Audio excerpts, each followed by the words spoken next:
Hi, welcome to my channel. Today I am talking a little bit more about the 17-second rule. What exactly does manifest anything in 17 seconds mean? And I did elaborate, I did talk about this in a short video, but it just didn't give me a chance to really elaborate on it. So 17 seconds, it is said, you can manifest it. It's the sweet spot. You get to 17 seconds and that is when that signal is read and that can come back to you. Actually, it's less than that. I mean, I've manifested things with a split second thought, with the feeling behind it. So, you know, it really doesn't have to be that long, but actually that's probably quite a good amount of time for you to evoke an energy. That's what you're doing. You're evoking an energy which is of that thing that you want. And the energy you evoke is, what if I had it in this moment, how would it feel? And you just sit with that for 17 seconds.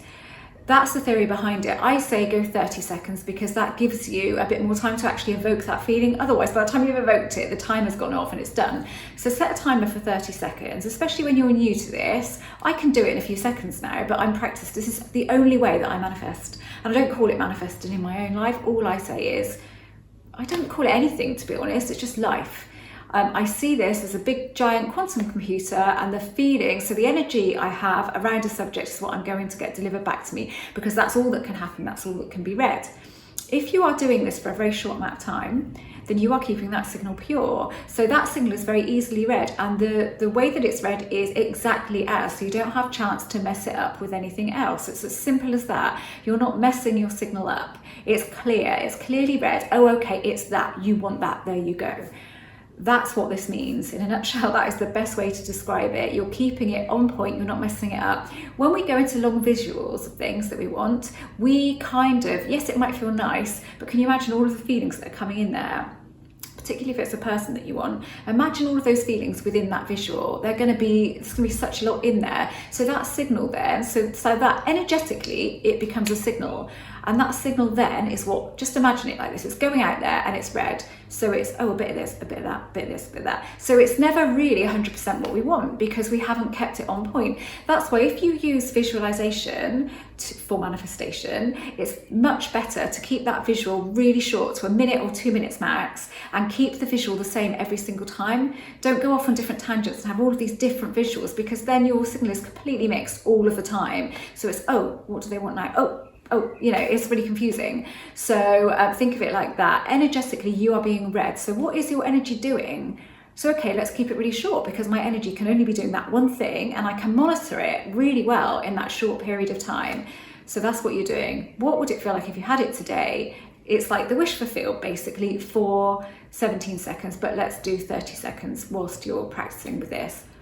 Signal is pure. At some point, it's like, sending off, you know, looking for a YouTube video and you start watching content along those lines, and so then YouTube delivers you more and more and more content like that along the lines of what you're looking for. That's what's going on here, to my mind. Your signal's being read, your energy's being read, so whatever's going on energetically, you're going to get back. So if you purposely evoke a certain feeling, it doesn't matter. Like, don't worry that the universe is going to know that that's not real. That's a nonsense. All it's doing is reading that feeling. It doesn't care if it's real or not. It doesn't know if it's real or not. And I don't see it as the universe anyway. I just see it as reality, as being this big giant quantum computer.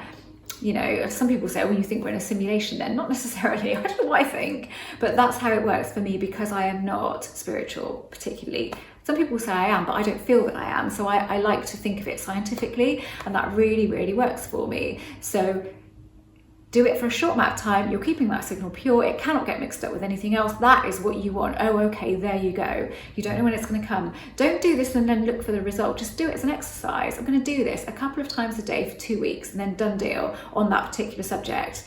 Then you move on to whatever else it is that you want. But when you get the things that you want, remember to enjoy them and take the time to think, I've done this. How freaking awesome is that? I did this with a feeling.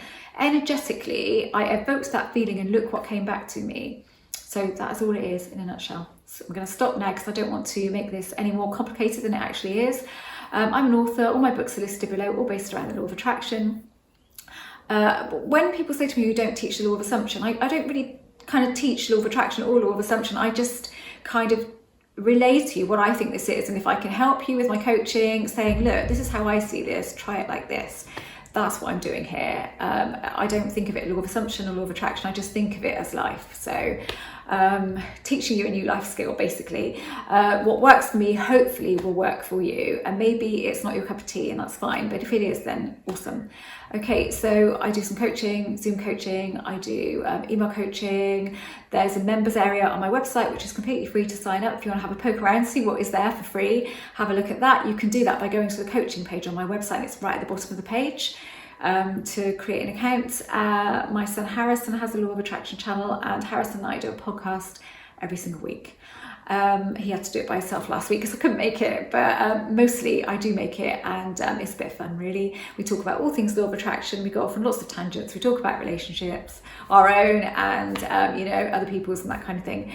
And yeah, so if you're interested, have a look at that. That's listed below too. Thanks for watching.